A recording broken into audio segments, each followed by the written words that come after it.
The sports writers from the Salem News and beyond. We have Nick Kukuru with us from the Gloucester Times, Phil Stacey, executive sports editor of the Salem News, Matt Williams in the kind of the dark there, and Nick Giannino out on the beach. So there we go. So we got everybody, and Phil's back at the pool. Great to see Phil at the pool again, enjoying himself. Oh, yeah. And, this time of year, Phil, you'd normally right now maybe be heading to a lacrosse game. Yep. Nick, watching some golf somewhere. Matt, baseball. Probably. Nick, I don't know where you would be. You'd be anywhere, right? Pretty much. This time, as there's no sports happening, but Phil, maybe you could take us through some of the things that the Salem News has been doing as you've been kind of focusing on the last decade, if you will. Sure. Yeah. It's, I think that the slowdown has given us an opportunity to do some stories that during the course of the crazy day-to-day, lots of games, spring that we normally have. Now we have a chance to dig into our archives and find out, what is it that people might like to see. And it's a perfect time at the start of a new decade to look at the best of the last decade. So we started this week going through the spring. I have to say, this was Matt Williams' idea. He and I had done something like this in the winter with our boys and girls hockey teams, respectively. But he suggested that he wanted to do one for baseball. I think, Willie, tell me if I'm wrong, but you kind of planned to do it even if there was a baseball season. You would have done it as part of your regular baseball column one of those weeks, right? Yeah, I mean, it depends on the rain. I guess probably with the rain that we've had, I would have done it in April. This has been like the wettest April we've had, or else I would have probably done it in early July just to kind of, depends on the folk. But I would have picked it for sure. I mean, I picked it 10 years ago, in early April. I was able to find that paper. So it definitely would have been in either April or July for sure. I think we would have picked this anyway. And I think, the more that we see the popularity, I think, as we take a break here, and get to some other things, no spoiler alerts or anything, but I would say sometime in July, we might visit some of the fall sports and perhaps some of the winter sports that we missed, the boys and girls basketball. So I think, there's certainly a lot of interest.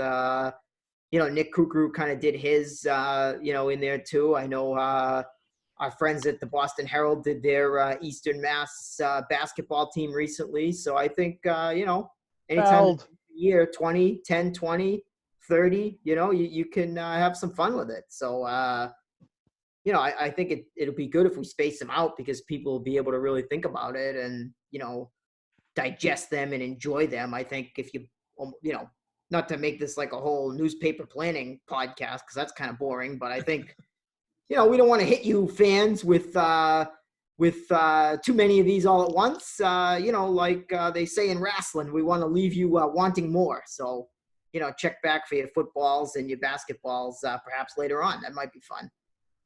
And I'm finding, Bill, that one of the nice things as it gets retweeted on social media and people like it on Facebook are the comments we get, not only of, hey, that a boy, great job, but also like, oh, how could you forget about so-and-so and this and that? And it gives you a chance to interact a little bit with, people that follow along or people that are passionate about a particular sport. Nino, I know you got one about a Marblehead girls lacrosse player. And, I've gotten some today from different factions of the boys lacrosse world. So it maybe gives a chance to let people know too how we pick those teams. I mean, God, Kooks, you've had all kinds of pushback when you've done various teams, whether it's top players in Gloucester football history or whatnot. But that's a good thing. It means people are reading it and they are interested, and if they're passionate about it, that's fine. Yeah, exactly. I mean, a good thing. Honestly, a lot of those people that, what about this kid? What about that kid? I mean, they're not wrong either. It's you're splitting hairs a lot of the time, on these lists. Some even the whole way through. You can split hairs from number 1 to, like number 30. So, right. It's good to hear those other perspectives. I don't think And there's never, a completely right list. Someone is always going to disagree. So that's the beauty of it. and with very Parts few of it. exceptions, I mean, I know each of us, it's not like I lay it down as a mandate, Bill, but I think we want to try to spread it around a little bit. In some sports, you could go top heavy on a couple of schools that have had tremendous success. I mean, take Willie with, say, like Danvers baseball. I mean, for almost the entirety of the decade, they were right there, either record wise or in the state tournament. But an all decade team with 8 players from Danvers would not be very interesting. So you have to try to pick the best of the very best and then intersperse, other schools while also making sure that those players can stand up with the greats of the area over the past decade. So it really makes for some great arguments. And I tell you, this isn't like um, something we just pull out of our hats. I mean, this requires some work because you want to back up with the choices you have with numbers and facts and awards they might have won or where they went on to play in college. Not that the college stuff matters that much, but if you say that so and so was an all-decade player and they went on to play at a Division I school, that certainly adds some weight to it.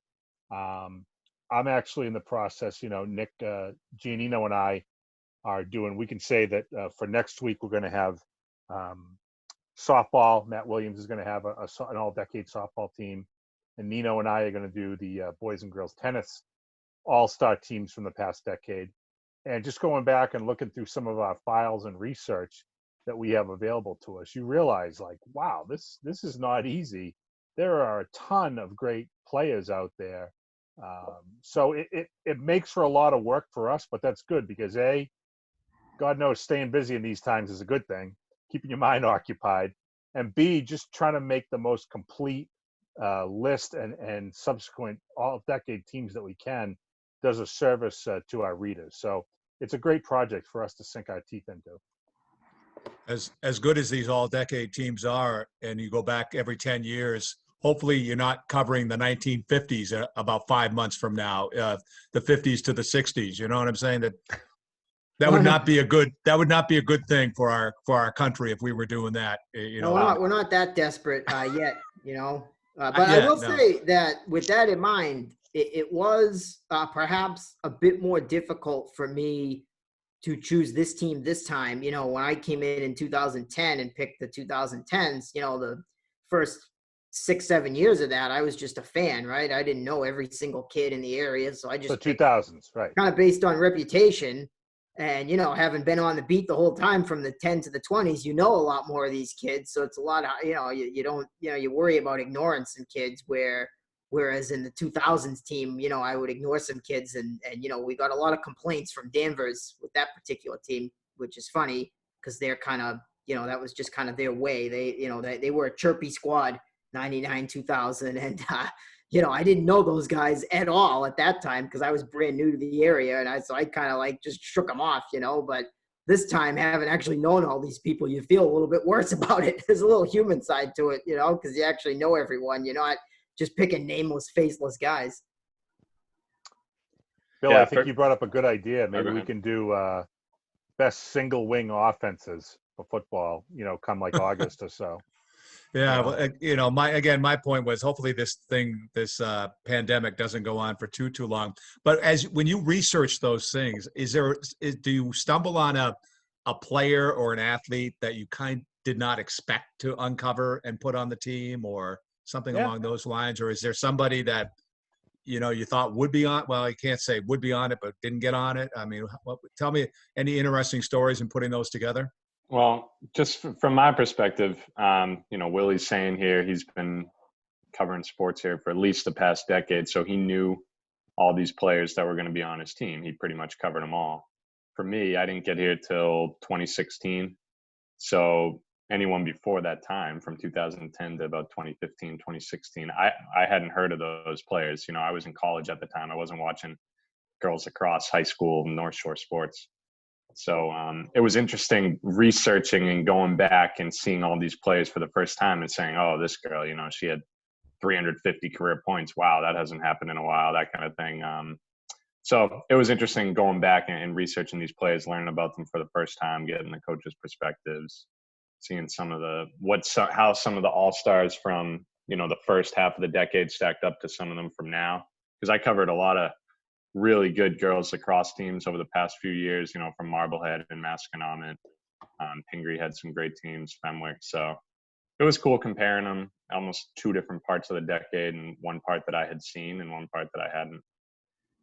Yeah, I thought another interesting thing too was kind of the way the conference has changed. I kind of had a little bit of trouble with the Gloucester hockey one, especially because the first half of the decade they played in the NEC North.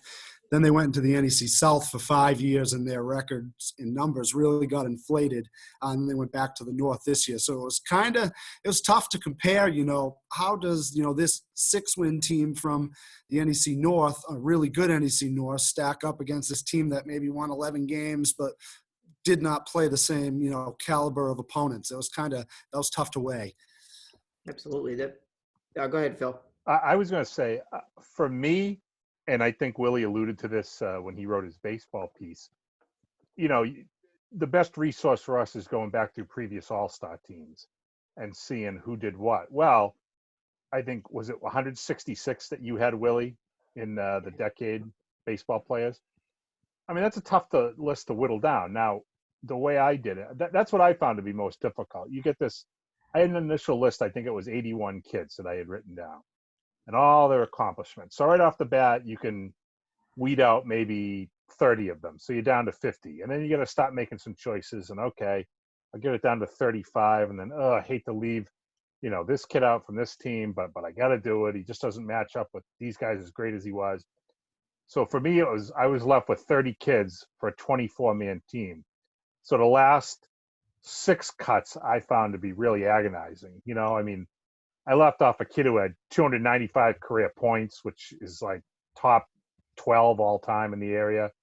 I left off a couple of high school All-Americans. I left off some Division I college players because you just can't pick everybody. And you do try to, I don't want to say spread it around. That's maybe not the right terminology, but you want to try to disperse it a little bit while at the same time recognizing all the great players. And I'm happy with the final list that I had, but at the same time, knowing I wish I could have got some of those other guys on there. But that's where the talking points come in, and people are going to argue for their guys. Or how did you not leave this one out or put this one on? And that's the stuff I welcome. I enjoy that. But I know picking a team and wanting to do a good job, as we all do when we do these things, is what makes it difficult, because you take pride in it. Your name's on it. Your paper's name is on it, and you want it to be best representative. If we're the so-called experts in these things, we want to have the best representation of talent when we're putting out something such as an all-decade team. It's hard. I think too, it's harder when you have to do it by position, because you might have, if you were just doing the top 24 best players, that's one thing. You might have like 12 15 attackers on that team. Right. When you have to break it up by position, sometimes people are going to get left out that, probably deserve to be on there. That was hard. I mean, my outfield, I think, is not great. I talked to one source, and he said, well, honestly, if you're in high school, if you're not a lefty and you're playing out there, you probably weren't that good a player. It's not the major leagues here. These aren't spacious parks. So right. I kind of took a team building aspect to the baseball. I looked at the 2004 Red Sox playoff roster, those 25 guys, to try to look at their positions, how many they carried at different positions, how many backup outfielders, how many catchers, things like that. And so what I decided to do with the bench outfield was go all speed and defense. So, the 3 bench outfielders are not, the best hitters, and they're maybe not the best players that their team had. They all hit well in the 400s, but they're not big boppers. They're speedy defensive guys. So I kind of wanted to make sure that I recognize that aspect of the game, stolen bases and things like that. And the positioning, I took a little liberties with the starting lineup, a shortstop that played college at second base, ended up at second base, things like that. You have to play with it a little bit. But, there were at least 3 guys that were drafted that I didn't pick. 2 of which drafted after high school. But so, I tried to really hone in and focus on high school success rather than scouting reports and, what you did in college. I mean, if you had a 93-mile-an-hour fastball, but you only pitched 40 innings and won 3 games, I mean, I was not going to put that kid on the team over a kid that pitched 150 innings over 2 years and won 26 games. Even though that kid's fastball wouldn't break a pane of glass. So, I really tried to focus on the high school aspect, and I thought it was a lot of fun. I do. I mean, it was, you could probably build a second starting 9 of guys that weren't on the 25-man roster. And if they played a game, it'd be pretty close. So that's fun. I mean, and any complaints I get, I'm just telling people, well, that kid was on the 40-man. He just didn't make the 25 for this particular series. Who was your Curtis Laskanik, if you're comparing it to the '04 Red Sox? Oh, I don't know. Geez, you have to find one of those pitchers. Geez, we didn't really. I mean, they're all strikeout guys, the pitchers. Trevor Mass changed one of his years at BC. They changed him to a submarine delivery, and he was like kind of dragging his knuckles on the ground like that other submariner the Red Sox had. So I guess we'll just go with him on that one. Okay. All right. Who was that other guy? Mike Myers. That's Myers. right. That's right. That was the cowboy up year, right? Yeah, Yeah. that's right. Nick, were you going to say something? Which one? Not I. Oh, I'm sorry. Yeah. No, Oh, not yeah, you. I was just going to say I took a bit of a different approach. I didn't go the same way that Willie did with baseball. I kind of just did the top 15 guys because I was finding that I was going to have a lot of pitches, catches, and shortstops on all these teams. I think that's what Especially if I'm going just one school and not the whole area. So I kind of just went, top 15 players, which, was still a little tough to kind of whittle down, but it definitely saved me some pretty tough decisions. Yeah. Who's that poor kid, Nick, that beat St. John's Prep and he threw about 170 pitches in the North Final? Oh, Dylan Mackey. Yeah. Was that this past decade? The years run together. That was 2009. See? Yeah, he actually went on to Close be the enough. all-time saves leader at Northeastern. Really? I bet he can. His arm is probably still. He's probably able. Yeah, to... he plays in the ITL. He's a power hitter that comes in once in a while to pitch an inning. But yeah, he he's more of a hitter now. He can probably scratch the bottom of his feet without bending over. I'm guessing his arm must have been hanging for a few years there. Oh yeah. Willie, maybe you should have done it totally different. This is just me talking, but just take the 25 best players that you'd put on your team that you would want to go out and win. You know what I mean? Even if you had 6 shortstops, you'd find a spot for them. You put one at second, put one at third, I did a little bit of that, and with some of the St. John's Prep kids, honestly, it was like, this is really close. I'm going to take kids that I liked, kids who were nice kids, good kids, good attitudes. I mean, like Justin Foley, for instance, was a Division III 2-sport guy, never going to be a pro, but I mean, his senior year, he went 11-0, and he had an ERA under 1. I mean, you know what? He was a good kid. I liked him, so I put him on there. Maybe over some kids who got drafted later on after college, but, didn't win 11 games in one season in high school. It was like, you know what? This is my team. I did kind of look at it that way, Bill, and I thought that was right. And, I would take these guys in a game against a lot of people. I would, for sure. Who was a kid that was a good player that you didn't like that you didn't put on the team? Oh, we're not going to reveal the secret. Yeah, give us names. There were some. I mean, if I'm that kid, I'd say, geez, I just like to know. Maybe I'm a jerk, but I'd like to know if I could have been on Matt's team. You know what I mean? He's on the 40-man. He's on the 40-man. Hey, I tell you what, I got chirped by somebody that I put on the team that I didn't put 2 of his former teammates on as well. So Matt would never have put that kid on the team. Probably not. You can't. I don't know. That's another thing we see in this. Everybody thinks the kids in their era were the best, and the ones who are younger than them always stink. Yes. That's what I've learned. Oh, yeah. True. Well, it's funny. The biggest complaint I got was from a kid that I actually really like, but he goes to Lynn English, so he wasn't eligible. So it wasn't my fault. Yeah, there you go. You know what, though, Kooks, based on what you're saying, I can't lie. And sometimes if I'm at like a football game and I'm watching it, And, sitting up in the press box, of course, it all looks easy. I'm 51 years old now, and I still I'm like, I could rush for 100 yards nowadays. Sometimes I still think that, I'm like, I could break through that line, no problem, In a So, career or a game? What are we talking about? 100 well, I'm yards? talking probably like from my high school years till I turned 51. I might have got 100 yards, So give me like 2 yards a year, and I could hit that. So let's say we have like 5 minutes, a little extra, 10 minutes, whatever. Let's jump to something else. Anything else on the regional, national scene, Patriots draft, whatever? I like that the Last Dance. I'm not a hoop guy, but I think that's fascinating. I really enjoy watching that. Yeah, it's been really good so far. Just the I think access is remarkable. crazy. Yeah. Jordan just let him go anywhere. I mean, it seemed like he was in control a lot. I don't know. They were following him around the most, so he was just like, yeah, I'm Say, sure he was got probably kind of one behind the scenes. complaint about it. It skips around a bit. It's not Yeah. quite. Sometimes, especially with these last two this week with Rodman and Phil Jackson, and it just seemed like they were kind of arbitrarily going back to those Pistons years every like half an hour or so. And like that was one of the more interesting stories. I thought I wanted to see that whole one through. I thought I was really interested in seeing that, but it was kind of in fragments. But I the agree. content's been amazing.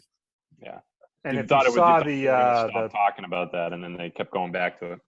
It's like, okay. I do enjoy how there's basically universal hate for Isaiah Thomas, not the Celtics IT, but the Pistons IT. I mean, he is one of the absolute worst in any sport of all time. Fantastic player, don't get me wrong. I mean, ridiculously good player.